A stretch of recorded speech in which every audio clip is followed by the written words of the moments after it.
ಇವರು 29 old mail patient.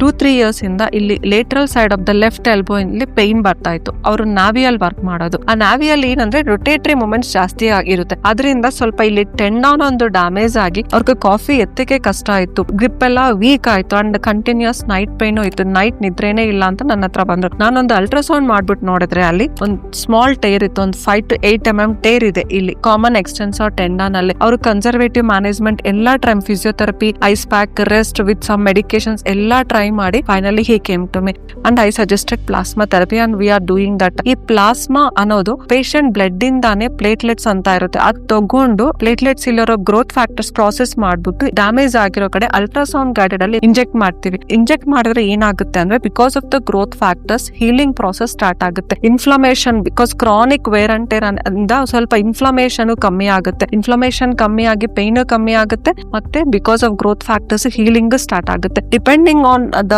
Severity number of sittings ಇರುತ್ತೆ. 1, 2, 3 ಅನ್ನೋದು ಡಿಪೆಂಡಿಂಗ್ ಆಫ್ ದ ಡ್ಯಾಮೇಜ್. ಒಂದು ವಾರದಲ್ಲೇನೆ ರಿಸಲ್ಟ್ ಗೊತ್ತಾಗುತ್ತೆ. ಬಟ್ ಕಂಪ್ಲೀಟ್ ಹೀಲಿಂಗ್ ಗೆ ಮಾತ್ರ ಒಂದು 3 to 4 months ಬೇಕಾಗುತ್ತೆ. Along with that we start proper physiotherapy, lifestyle modifications, diet, everything. So and patient will be completely normal. ಈ ತರ ನಿಮ್ಗೆ ಏನಾದ್ರೂ ಪ್ರಾಬ್ಲಮ್ ಇದ್ರೆ, lateral side of the elbow pain ಬರ್ತಾ ಇದ್ರೆ, ಡೋಂಟ್ ನೆಗ್ಲೆಕ್ಟ್. ಮ್ಯಾಕ್ಸಿಮಮ್ ಒಂದು 2 months ನೀವು ವೇಟ್ ಮಾಡ್ಬೋದು. ಅದರಿಂದ ಇನ್ನೂ ಜಾಸ್ತಿ ಇದ್ರೆ ಸಮಥಿಂಗ್ ಇಸ್ ಗೋಯಿಂಗ್ ಆನ್, ಅದು ಹೀಲ್ ಆಗ್ತಾ ಇಲ್ಲ ಅಂತ, then you should consult a pain physician and appropriate treatment ತಗೋಬೇಕು.